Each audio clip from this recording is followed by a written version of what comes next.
ഒരു നിമിഷം വേണ്ടി വന്നു എല്ലാവർക്കും സംഭവിച്ചത് എന്താണെന്ന് മനസ്സിലാക്കാൻ. വാതിൽക്കൽ നിന്നിരുന്ന പത്മാവതിയും ആമിയും ആനന്ദനും ഒരു നിമിഷം സ്തംഭിച്ചു നിന്നു. വാതിൽക്കൽ നിൽക്കുന്നവരെ കണ്ട് മാധവൻ ഊർമിളയെ സ്റ്റെയറിന്റെ കൈവരിയിൽ നിന്നും തള്ളി താഴെയിട്ടു. മോളെ! നിലത്ത് പടർന്നു തുടങ്ങിയ രക്തം കണ്ട് പത്മാവതി കരഞ്ഞുകൊണ്ട് ഊർമിളയുടെ അടുത്തേക്ക് ഓടി. ആമി പേടിച്ച് കരയാൻ തുടങ്ങി. മാധവൻ സ്റ്റെയറിങ്ങി വരുന്നതിനൊപ്പം ഭാനുമതിക്ക് കണ്ണുകൊണ്ട് നിർദ്ദേശം കൊടുത്തു. അവർ അടുക്കളയിലേക്ക് തിരിഞ്ഞു നിന്നു.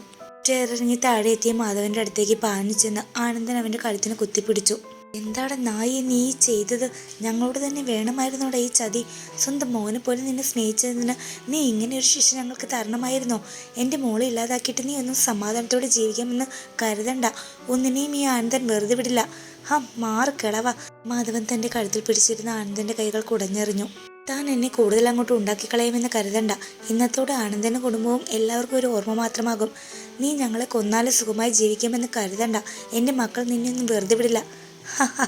മാധവൻ ഒരു പ്രാന്തനെ പോലെ അട്ടഹസിക്കാൻ തുടങ്ങി. തൻ്റെ മക്കളുടെ ഇപ്പോഴത്തെ അവസ്ഥ തനിക്ക് അറിയാമോ? ഒരുത്തൻ ജയിലിൽ. അവന് ജയിലിൽ നിന്നും ഇറക്കാൻ ഇവിടുന്ന് ഒരുത്തൻ പോയിട്ടുണ്ടല്ലോ, കോയമ്പത്തൂരിൽ. അവിടെ എത്തുന്ന നിമിഷം അവൻ്റെ ജീവനെടുക്കാനുള്ള ആളുകളെ ഞാൻ റെഡിയാക്കി നിർത്തിയിട്ടുണ്ട്. മാധവൻ്റെ വാക്കുകൾ കേട്ട് ആനന്ദ് തളച്ചോടെ താഴേക്ക് ഇരുന്നു പോയി.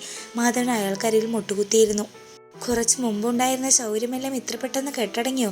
തന്നെയും തൻ്റെ ഭാര്യയും കൂടി ഞാൻ മക്കളുടെ അടുത്തേക്ക് പറഞ്ഞു വിടാം. അതിനു മുമ്പ് എനിക്ക് താൻ ചെറിയൊരു സഹായം ചെയ്തു തരണം. ഈ വിഷമത്തിൻ്റെ മുഴുവൻ സ്വത്തുക്കളും എനിക്ക് എഴുതി തരണം. മാധവൻ്റെ സംസാരം കേട്ട് ആനന്ദൻ പുച്ഛിച്ചു ചിരിച്ചു. എൻ്റെ സ്വത്തുക്കൾക്ക് വേണ്ടിയാണ് നീ ഇതെല്ലാം ചെയ്തു കൂട്ടിയതെങ്കിൽ എല്ലാം വെറുതെയാണ്. ശത്രു കൂടെയുണ്ടെന്ന് ഞങ്ങൾക്ക് അറിയാമായിരുന്നു. നോട്ട് ഞങ്ങളുടെ സ്വത്തുക്കളും. പക്ഷെ നീ എന്ന മൃഗത്തെ ഞങ്ങൾക്ക് തിരിച്ചറിയാൻ പറ്റിയില്ല. എല്ലാം മുൻകൂടി കണ്ട് എൻ്റെ മക്കൾ തന്നെ വേണ്ട കാര്യങ്ങൾ ചെയ്തു വെച്ചിട്ടുണ്ട്. ദേവാനന്ദന് വിഷമകാലത്ത് ഒരു തരി മണ്ണ് പോലും വേണ്ടെന്ന് പറഞ്ഞിരുന്നു. അവൻ സ്വന്തമായി ഉണ്ടാക്കിയതൊക്കെ അവൻ്റെ മക്കളുടെ പേരിൽ എഴുതി വെച്ചു. പിന്നെ വിഷമകാലത്തെ മുഴുവൻ സ്വത്തുക്കളും ഞങ്ങൾ ശ്രീകുട്ടിയുടെ പേരിലും. ശ്രീകുട്ടിക്ക് 18 വയസ്സ് തികയുന്ന അന്ന് ഈ കാണുന്നതിൻ്റെ എല്ലാം പൂർണ്ണ അവകാശം അവളായിരിക്കും. അതുവരെ ശ്രീകുട്ടിയെ സംരക്ഷിക്കുന്ന ആൾക്ക് ഇതൊക്കെ നോക്കി നടത്താം. ഈ 18 വർഷത്തിനിടയിൽ ശ്രീകുട്ടിക്ക് എന്തെങ്കിലും സംഭവിച്ചാൽ വിഷമകാലത്തെ മുഴുവൻ സ്വത്തുക്കളും ഇവിടുത്തെ ക്രിസ്ത്യൻ പള്ളി വക അനാഥാലയത്തിന്. ആനന്ദിൻ്റെ വാക്കുകൾ കേട്ട് മാധവൻ ഒരു നിമിഷം തടഞ്ഞിരുന്നു. ഇങ്ങനെ ഒരു നീക്കം നീ പ്രതീക്ഷിച്ചില്ല അല്ലേ മാധവ? ആനന്ദൻ്റെ പുച്ഛത്തോടെയുള്ള സംസാരം കേട്ട് മാധവൻ തൻ്റെ കയ്യിൽ ഭാനുമതി കൊണ്ട് കൊടുത്ത കത്തി പലതവണ ആനന്ദൻ്റെ നെഞ്ചിലേക്ക് കുത്തിയിറക്കി. ശബ്ദമെടുക്കാൻ പോലും കഴിയാതെ ആനന്ദൻ നിശ്ചലനായപ്പോൾ പത്മാവതി അമ്മ ഓടി വന്ന് മാധവൻ്റെ കയ്യിൽ കയറി പിടിച്ചു. പത്മാവതി അമ്മ ബഹളം വെച്ചതോടുകൂടി ഭാനുമതി ഊർമിള കത്തിച്ചു വെച്ച നിലവിളക്കെടുത്ത് അവരുടെ തലയിൽ ശക്തമായി അടിച്ചു. പത്മാവതി അമ്മയിൽ നിന്നും തെറിച്ച രക്തത്തുള്ളികൾ ആമയുടെ ദേഹത്തേക്ക് തെറിച്ചു വീണു. തനിക്ക് മുമ്പിലെ കാഴ്ചകളിൽ പകച്ചു കരയാൻ പോലും മറന്നിരുന്നു ആ കുരുന്ന്. മാധവൻ്റെയും ഭാനുമതിയുടെയും കണ്ണുകൾ ആമയിലെത്തി. മാധവേട്ട, ഈ കുട്ടി എന്ത് ചെയ്യും? അതിനെയും കൊന്നു തള്ളണം. പക്ഷെ മാധവേട്ട, ഇത് കുട്ടിയല്ലേ? ഭാനുമതി, ഇവളെ നമുക്ക് ആവശ്യമില്ല. ശിവാനന്ദൻ്റെ മോള് മാത്രം മതി നമുക്ക്. അവൾക്ക് ഇപ്പോൾ ഒന്നും അറിയാത്ത പ്രായമാണ്. അതുപോലെയല്ലേ ഈ കുട്ടി. എല്ലാം അവൾക്ക് മനസ്സിലായിട്ടുണ്ട്. ഇവളെയും കൂടി നമ്മൾ വളർത്തിയാൽ തിരിച്ചറിവ് എത്തുമ്പോൾ ഇവൾ തന്നെയെല്ലാം ശിവാനന്ദൻ്റെ മോളെ അറിയിക്കും. പിന്നെ നമ്മൾ ഇത്രയും കഷ്ടപ്പെട്ടതൊക്കെ വെറുതെ ആകും. ഇവളെ ജീവനോട് വിട്ടാലും നമുക്ക് ആപത്താണ്. അതുകൊണ്ട് തന്നെ കൊന്നേ പറ്റൂ. മാധവൻ പറയുന്ന കാര്യങ്ങൾ കേട്ട് ആമിക്കുട്ടി അവിടെ നിന്ന് തിരിഞ്ഞോടിയതും ഭാനുമതി തൻ്റെ കയ്യിലിരുന്ന നിലവിളക്ക് ആ കുഞ്ഞിന് നേരെ എറിഞ്ഞു.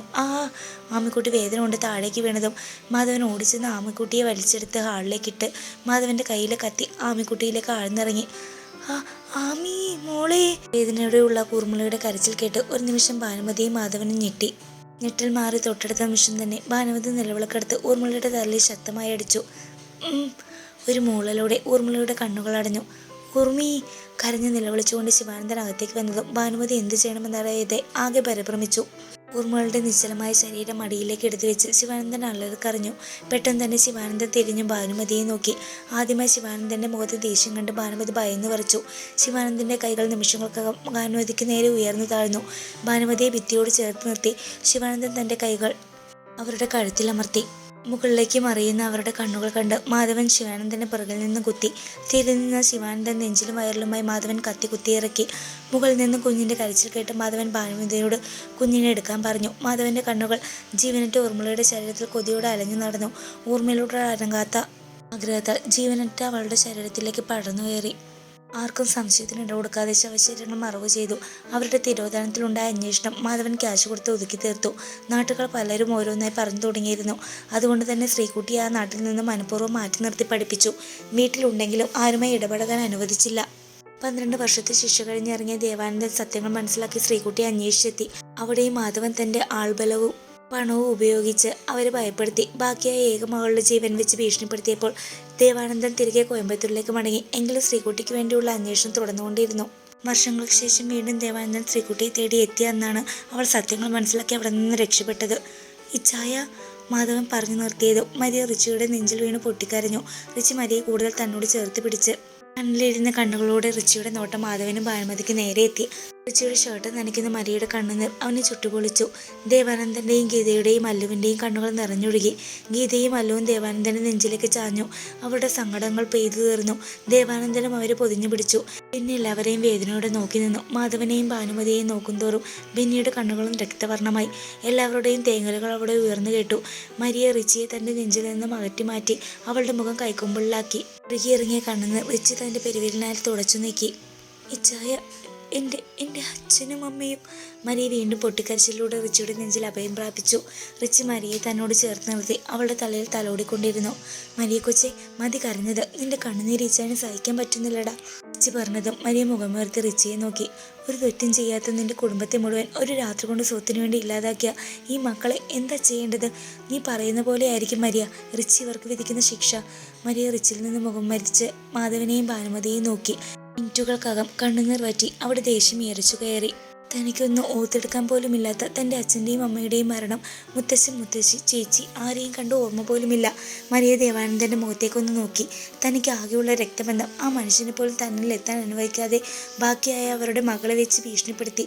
എല്ലാം സ്വത്തിനു വേണ്ടി, പണത്തിനു വേണ്ടി. മരിയ ഭാനുമതിയെ ഒന്ന് നോക്കി. തൻ്റെ അവർ ദയനീയമായി നോക്കുന്നുണ്ട്. അമ്മയുടെ സ്വന്തം അനിയത്തി എന്നിട്ട് അവർ ചെയ്തത് ആ ദുഷ്ടത്തരം. അതോർക്കി മരിയയുടെ കണ്ണുകൾ ഇറുക്കിയടച്ചു. മരിയ റിച്ചിയെ ഒന്ന് നോക്കി. മാപ്പ് അറിയിക്കാത്ത തെറ്റാണ് ഇച്ചായ ഇവർ ചെയ്തത്. ഈ ഭൂമിയിൽ ജീവിക്കാൻ ഇവർക്ക് അർഹതയില്ല. മരിയ റിച്ചിയോട് അത്തരം പറഞ്ഞപ്പോഴേക്കും ഭാനുമതി ഓടി വന്ന് മരിയയുടെ കാൽക്കീഴിൽ വീണു. മരിയ അവരെ ദേഷ്യത്തോടെ നോക്കി. മോളെ, ചെറിയമ്മയോട് പൊറുക്കണം. അറിവില്ലായ്മ കൊണ്ട് ചെയ്തു പോയതാ. എന്ത് പ്രായശ്ചിത്തം വേണമെങ്കിലും ഞാൻ ചെയ്യാം. ഞാൻ നിന്റെ സ്വന്തം ചെറിയമ്മയല്ലേ. എന്നെ ഒന്നും ചെയ്യരുതെന്ന് പറ മോളെ. ഭാനുമതി മരിയയുടെ കാൽക്കീഴിൽ വീണ് പൊട്ടിക്കരഞ്ഞതും മരിയ കാലുകൊണ്ട് തന്നെ അവർ പിന്നിലേക്ക് തള്ളി. ദയനീയമായി അവർ മരിയയെ നോക്കിയതും മരിയയുടെ കണ്ണുകളിൽ എരിയുന്ന പക കാണി ഭാനുമതിയുടെ തല താഴ്ന്നു. ആരുടെ ചെറിയമ്മ? നിങ്ങൾക്ക് നാണമില്ല എന്നോട് ഇങ്ങനെ യാചിക്കാൻ? കത്തുന്ന കണ്ണുകളോടെ മരിയ ഭാനുമതിക്ക് നേരെ അലറി. മോളെ, ഞാൻ. ഭാനുമതി ദയനീയമായി മരിയയെ വിളിച്ചു. വിളിക്കരുത് നിങ്ങൾ എന്നെ അങ്ങനെ. ഒന്നും അറിയാതെയാണെങ്കിൽ കൂടി നിങ്ങളെ അമ്മ എന്ന് വിളിച്ച എന്നോട് എനിക്കിപ്പോൾ പുച്ഛം തോന്നുന്നു. തൻ്റെ അച്ഛനും അമ്മയും എന്ത് തെറ്റാണ് നിങ്ങളോട് ചെയ്തത്? നിങ്ങളെ സ്നേഹിച്ചതോ? ആരുമില്ലാതെ ആയപ്പോൾ അഭയം തന്നതോ? നിങ്ങളുടെ സ്വന്തം ചേച്ചിയായിരുന്നില്ലേ എൻ്റെ അമ്മ? ഒരു മനസാക്ഷ്യമില്ലാതെ കൊന്നു കളഞ്ഞില്ലേ നിങ്ങൾ? ഒരു തെറ്റും ചെയ്യാത്ത ഒരു കുഞ്ഞിനെ പോലും വെറുതെ വിട്ടില്ലല്ലോ നിങ്ങൾ. ഈ സ്വത്തുക്കളെല്ലാം എൻ്റെ പേരിലായതുകൊണ്ടല്ലേ എന്നെ നിങ്ങൾ കൊല്ലാതിരുന്നത്. ഇല്ലെങ്കിൽ നിങ്ങൾ അതിനും മടിക്കില്ലായിരുന്നു. ഒരിക്കൽ പോലും ശബ്ദമുയർത്താത്ത മരിയയുടെ പുതിയ ഭാവത്തിൽ പകച്ചു നിൽക്കുകയാണ് ഭാനുമതി. റിച്ചി നിറഞ്ഞ ചിരിയോടെ മരിയയെ തന്നെ നോക്കി നിൽക്കുവാണ്. ബെന്നിക്കൊഴികെ മറ്റാർക്കും ആ ചിരിയുടെ പിന്നിലെ പൈശാചികത മനസ്സിലായില്ല. മരിയ റിച്ചിയുടെ അടുത്തേക്ക് ചെന്നു. ഇത്രയും ക്രൂരത കാട്ടിയ ഇവരെ എൻ്റെ ഇച്ചായൻ വെറുതെ വിടില്ലെന്ന് എനിക്കറിയാം. മരണത്തിൽ കുറഞ്ഞൊരു ശിക്ഷയും ഇവർക്ക് ഇച്ചായൻ നൽകില്ല. ഇച്ചായൻ എന്ത് ചെയ്താലും ഒരു സ്ത്രീ എന്ന പരിഗണന പോലും ഇവർക്ക് കൊടുക്കരുത്. വേദന എന്താണെന്ന് അറിഞ്ഞ് ഇവർ മരിക്കാവൂ. അത്രയും പറഞ്ഞുകൊണ്ട് മരിയ റൂമിലേക്ക് പോയി. റിച്ചി ദേവാനന്ദനെ നോക്കി. ശ്രീകുട്ടി പറഞ്ഞത് തന്നെയാണ് റിച്ചി, ശരി. ഈ രണ്ടെണ്ണത്തിനെയും ഒരു നിയമത്തിന് വിട്ടുകൊടുക്കരുത്. വെറുതെ വിട്ടാൽ നമ്മളെ ഒന്നും ജീവിക്കാൻ പോലും അനുവദിക്കില്ല. ഭാനുമതിയെയും മാധവനെയും നോക്കിക്കൊണ്ട് ദേവാനന്ദൻ റിച്ചിയോട് പറഞ്ഞു. നിങ്ങൾ രണ്ടുപേരും മരിയുടെ അടുത്തേക്ക് ചെല്ല്. റിച്ചി ഗീതയെയും മല്ലുവിനെയും നോക്കിക്കൊണ്ട് പറഞ്ഞു. അവർ ദേവാനന്ദനെ ഒന്ന് നോക്കിക്കൊണ്ട് മരിയുടെ അടുത്തേക്ക് പോയി. അപ്പോൾ എങ്ങനെയാണ് മാധവ കാര്യങ്ങൾ? നമുക്ക് തുടങ്ങിയാലോ? റിച്ചിയുടെ മുഖത്തെ ചിരിമാഞ്ഞ് അവിടെ വന്യത നിറയുന്നത് മാധവൻ പേടിയോടെ നോക്കി. വേണ്ട, ഞാൻ നിങ്ങളുടെ മുൻപിൽ പോലും വരില്ല. എന്നെ വെറുതെ വിടണം. ഭന മോനെ, ഇത്രയും പേര് ഒരു മനസാക്ഷ്യമില്ലാതെ കൊന്ന എൻ്റെ പെണ്ണിൻ്റെ ദേഹത്ത് കൈവച്ച് നിന്നെ ഞാൻ വെറുതെ വിടാനോ? ബെന്നി, രണ്ടിനെയും തൂക്കിയെടുത്ത് വണ്ടിയിലിടറാ. ബെന്നി മാധവനെയും ഭാനുമതിയെയും വലിച്ച് വണ്ടിയിലിട്ടു. പഴയ ഒരു നില വീടിന് മുമ്പിലാണ് വണ്ടി വന്ന് നിന്നത്. ബെന്നി രണ്ടെണ്ണത്തിനെയും ആ വീടിനുള്ളിലേക്ക് തള്ളിയിട്ടു. റിച്ചിയും ദേവാനന്ദൻ്റെ മുഖത്തേക്ക് കയറി ഡോർ ലോക്ക് ചെയ്തു. ഭാനുമതി, നിനക്കറിയാം ഈ സ്ഥലം? ഭാനുമതി യാന്ത്രികമായി തലയാട്ടി. നീ ജനിച്ചു വളർന്ന ഈ വീട്ടിൽ തന്നെ നിന്റെ മരണവും സംഭവിക്കും. രണ്ടും ഇവിടെ കിടന്ന് അലറി വിളിച്ചാൽ പോലും അത് കേൾക്കാൻ ഈ പരിസരത്തെങ്ങും ഒരു മനുഷ്യക്കുഞ്ഞു പോലുമില്ല. റിച്ചിയുടെ ഭാവത്തിൽ പേടിച്ചുകൊണ്ട് പുറകോട്ട് നടന്ന ഭാനുമതി ഭിത്തിയിൽ തട്ടി നിന്നു. പേടിക്കേണ്ട ഭാനുമതി, നിന്നെ ഞാനിപ്പോൾ ഒന്നും ചെയ്യില്ല. റിച്ചിയിൽ ക്രൂരമായ ഒരു ചിരി വരിഞ്ഞു. അതേ ചിരിയോടെ തന്നെ റിച്ചി മാധവന്റെ അടുത്തേക്ക് നടന്നെടുത്തു. തിരുന്ന മുണ്ട് മടക്കി കുത്തി റിച്ചി മാധവനെ തറയിൽ നിന്ന് വലിച്ചു പൊക്കി അടുത്ത് കിടന്ന ഒരു പഴയ കസേരയിലേക്ക് ഇരുത്തി. റിച്ചി മറ്റൊരു കസേര എടുത്തിട്ട് മാധവന്റെ മുമ്പിലായിരുന്നു. പിന്നെ റിച്ചിയുടെ കൈകളിലേക്ക് ഒരു കുപ്പിവെള്ളം എടുത്തു കൊടുത്തു. റിച്ചി വെള്ളം മാധവനെ നേർക്ക് നീട്ടി. മാധവൻ റിച്ചിയുടെ കയ്യിൽ നിന്നും വെള്ളം വാങ്ങി ആർത്തിയോടെ കുടിച്ചു. കുടിക്കും മാധവ, ഇനി ഒരുപാട് വേദന സഹിക്കാനുള്ളതല്ലേ, അതിനുവേണ്ട ആരോഗ്യം നിനക്ക് വേണ്ടേ? റിച്ചിയുടെ വാക്കുകൾ കേട്ട് കുടിച്ചുകൊണ്ടിരുന്ന വെള്ളം തെരുപ്പിൽ കയറി മാധവൻ ചുമക്കാൻ തുടങ്ങി. പേടിച്ചു പോയോ മാധവ? റിച്ചി ഒട്ടും മനസാക്ഷിയില്ലാത്തവനും ക്രൂരനുമല്ല മാധവ. അറക്കാൻ കൊണ്ടുവരുന്ന അറവുമാടുകൾക്ക് വെള്ളം കൊടുക്കുന്നത് നീ കണ്ടിട്ടില്ലേ? അതുപോലെ ഈ വെള്ളവും നിന്റെ അവസാനത്തെ അത്താഴമാണ്. അത് നീ ആസ്വദിച്ച് വയറ് നിറച്ച് കുടിച്ചോ. മാധവന്റെ കയ്യിൽ നിന്നും അറിയാതെ തന്നെ വെള്ളവും കുപ്പി താഴേക്ക് വീണു. റിച്ചി മാധവനെ നോക്കി ഒന്ന് പുഞ്ചിരിച്ചു. റിച്ചി ബെന്നിയെ ഒന്ന് നോക്കി. ബെന്നി നടന്നു ചെന്ന് മാധവന്റെ ഷർട്ട് വലിച്ചൂരിയെടുത്തു. ബെന്നി ഷർട്ട് ഊരി മാറ്റുന്നിടയിൽ റിച്ചി തല്ലിച്ചതച്ച കയ്യിൽ ഒന്ന് അമർത്തിയതും മാധവൻ വേദന കൊണ്ട് ബെന്നിയുടെ കൈ തട്ടി മാറ്റി. ബെന്നിയുടെ കൈകൾ ശക്തമായി മാധവന്റെ കവളിൽ പതിഞ്ഞു. മാധവന് തന്റെ ചെവിയിൽ ഒരു മോളിൽ കേട്ടു. ബെന്നി പതിയെ മാധവന്റെ കാതോരം തന്റെ മുഖമടുപ്പിച്ചു. എൻ്റെ കൈ തട്ടി എറിഞ്ഞതിനല്ല നിനക്കിപ്പോൾ ഈ അടി കിട്ടിയത്. എൻ്റെ പെണ്ണിൻ്റെ കവളിൽ നിന്റെ കൈ പതിഞ്ഞതിനാ. ഇപ്പോൾ നിനക്ക് ഈ ഒരെണ്ണത്തിൻ്റെ ആവശ്യമുള്ളൂ. റിച്ചിയുടെ ശിക്ഷ ഏറ്റുവാങ്ങാൻ നിനക്ക് ആരോഗ്യം വേണം. ബെന്നി മാധവനെ നോക്കി പുച്ഛിച്ചുകൊണ്ട് റിച്ചിയുടെ അടുത്തേക്ക് ചെന്നു. ബെന്നി റിച്ചിയെ ഒന്ന് നോക്കി പുഞ്ചിരിച്ചു. റിച്ചി ദേവാനന്ദനെ ഒന്ന് നോക്കി. അങ്കിളിൻ്റെ മോളടക്കം കുടുംബം മുഴുവൻ ഇല്ലാതാക്കിയ നായെ ഒന്നും ചെയ്യാൻ തോന്നുന്നില്ലേ? ഇവനെപ്പോലൊരു വെറു പിടിച്ച മൃഗത്തെ തൊടാൻ പോലും എനിക്ക് അറപ്പാ. പക്ഷെ ഇവൻ അനുഭവിക്കുന്ന വേദന എനിക്ക് കണ്ണു നിറയെ കാണണം. ഇഞ്ചിഞ്ചായി വേണം ഇന്ന് ആറ് ചാകാൻ. റിച്ചി മാധവന്റെ നേരെ തിരിഞ്ഞു. മാധവന്റെ നോട്ടം മുഴുവൻ റിച്ചിയുടെ കയ്യിലിരിക്കുന്ന കത്തിയിലാണ്. റിച്ചിയുടെ മുഖഭാവം മാധവനെ കൂടുതൽ പേടിപ്പെടുത്തി. റിച്ചി മാധവന്റെ അടുത്തേക്ക് കസേര ഒന്നുകൂടി വലിച്ചിട്ടിരുന്നു.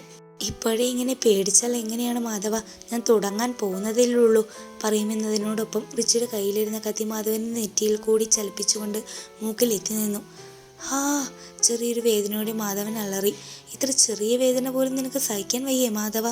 റിച്ചി പുച്ഛത്തോടെ ചോദിച്ചത് മാധവന്റെ തല താഴ്ന്നു. റിച്ചി കയ്യിലിരുന്ന കത്തി കൊണ്ട് തന്നെ മാധവന്റെ മുഖം പിടിച്ചുയർത്തി. കത്തിയുടെ കൂർത്തറ്റം മാധവന്റെ താടിയിൽ ഊന്നിയതും കത്തിയിലൂടെ താഴേക്ക് രക്തം വിളിച്ചിറങ്ങി. മാധവന്റെ അലറിക്കരച്ച് കേട്ട് ഭാനുമതി പേടിച്ചു വിറയ്ക്കാൻ തുടങ്ങി. എന്നെ ഒന്നും ചെയ്യല്ലേ, മതി, എനിക്ക് വേദനിക്കുന്നു. മാധവന്റെ യാചന കേട്ട് റിച്ചി കസരയിൽ നിന്നും എഴുന്നേറ്റ് ചെന്ന് മാധവന്റെ മുടിയിൽ പിടിച്ച് വലിച്ച് തല പുറകിലേക്ക് മലർത്തി. മോനെ, നിനക്ക് വേദനിക്കുന്നുണ്ട് അല്ലടാ? നിന്നെപ്പോലൊരു വെറുപിടിച്ച മൃഗത്തിന് വേദനിക്കുന്നുണ്ടെങ്കിൽ ഒരു ദയയും കൂടാതെ നീ കൊന്നു തള്ളിയ പാവങ്ങൾക്ക് എത്രമാത്രം വേദനിച്ചു എന്ന് നീ ചിന്തിച്ചിട്ടുണ്ടോ? റിച്ചി മാധവന്റെ നേരെ അലറിയതും ദേവാനന്ദന്റെയും പെണ്ണിയുടെയും ശ്രദ്ധ മാധവനിലായിരുന്നു. ആരുടെയും ശ്രദ്ധ തനിക്ക് നേരെ വരുന്നില്ല എന്ന് ഉറപ്പുവരുത്തി ഭാനുമതി പതുക്കെ ശബ്ദമുണ്ടാക്കാതെ ഡോറിനടുത്തേക്ക് നടന്നതും റിച്ചിയുടെ പിടി ഭാനുമതിയുടെ കയ്യിൽ വീണിരുന്നു. വിറച്ചുകൊണ്ട് ഭാനുമതി റിച്ചിയെ തിരിഞ്ഞു നോക്കിയ നിമിഷം തന്നെ റിച്ചിയുടെ കൈ അവൾക്ക് നേരെ ഉയർന്നു താഴ്ന്നു. ഒറ്റയടിക്ക് തന്നെ ഭാനുമതി തറയിലേക്ക് വീണു. റിച്ചി അവരെ തറയിൽ നിന്ന് വലിച്ചെഴുന്നേൽപ്പിച്ചു. പലതവണ റിച്ചിയുടെ കൈകൾ ശക്തമായി ഭാനുമതിയുടെ മുഖത്ത് പതിച്ചുകൊണ്ടിരുന്നു. പന്ന മോളെ, എൻ്റെ കയ്യിൽ നിന്ന് രക്ഷപ്പെട്ടോടാന്ന് കരുതിയോ? ഇരിക്കടി അവിടെ. അടുത്ത് കിടന്ന കസേര ചൂണ്ടിക്കാട്ടി റിച്ചി അലറിയതും യാന്ത്രികമായി തന്നെ ഭാനുമതി കസേരയിലേക്ക് ഇരുന്നു. റിച്ചി അവരുടെ കവളിൽ കുത്തിപ്പിടിച്ചു. എൻ്റെ പെണ്ണിനെ പിടിച്ചവളെന്ന് വിളിച്ച് നിന്റെ നാവ് ഞാൻ പിഴുതെടുക്കേണ്ടതാ. അന്ന് ഞാനത് ചെയ്യാതിരുന്നത് എൻ്റെ തൻ്റെയുടെ കുറവായിട്ട് കരുതിയോടി നീ. എല്ലാത്തിനും കൂടി ഉള്ളത് നിനക്ക് ഞാൻ ഒരുമിച്ച് തരുന്നുണ്ട്. ഇനിയും ഇവിടെ കിടന്ന് കൂടുതൽ സാമർത്ഥ്യം കാണിച്ചാൽ പിന്നത്തേക്ക് മാറ്റിവെക്കുന്നതെല്ലാം കൂടി ഞാൻ ഒരുമിച്ച് അങ്ങ് തരും. ഈ മോൻ അനുഭവിക്കുന്ന വേദന മുഴുവൻ നീ സ്വഭാവത്തോടെ തന്നെ കണ്ടറിയണമെന്ന് എനിക്ക് നിർബന്ധമുണ്ട്. ഓരോ നിമിഷവും സ്വന്തം മരണം മുമ്പിൽ കണ്ട് ഭയന്നു നീ ഇവിടെ നിൽക്കാൻ. ഭാനുമതി റിച്ചിയുടെ വാക്കുകളിൽ ഭയന്ന് ബെന്നിയും ദേവാനന്ദയും നോക്കി.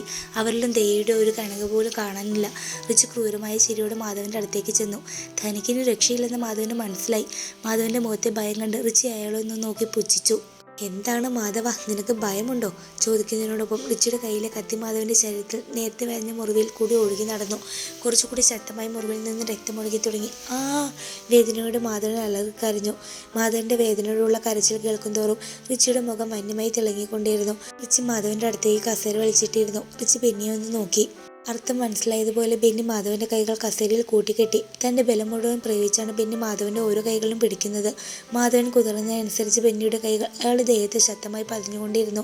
ബെന്നിയുടെ കൈകൾ പതിയുന്ന ഓരോ നിമിഷവും മാധവൻ തന്റെ കവളുകൾ പുകയുന്നതായി തോന്നി. ബെന്നി മാധവന്റെ കൈകൾ കിട്ടിയതും റിച്ചി കുറച്ച് മുൻപോട്ട് ആഞ്ഞിരുന്നു. മാധവന്റെ നോട്ടം മുഴുവൻ റിച്ചിയുടെ കയ്യിലിരുന്ന കത്തിയിലാണ്. റിച്ചി കത്തികൊണ്ട് മാധവന്റെ ഓരോ വിരലുകളായി മുകളിലേക്ക് ഉയർത്തി. റിച്ചിയുടെ പ്രവൃത്തി കണ്ട് മാധവൻ ഭയത്തോടെ ഉമിനീരിറക്കി. തുടരും. ഈ കഥയുടെ ബാക്കി ഭാഗം നാളെ ഇതേ സമയം ഉണ്ടായിരിക്കുന്നതാണ്. എല്ലാവരും മറക്കാതെ നമ്മുടെ ചാനൽ സബ്സ്ക്രൈബ് ചെയ്യണേ.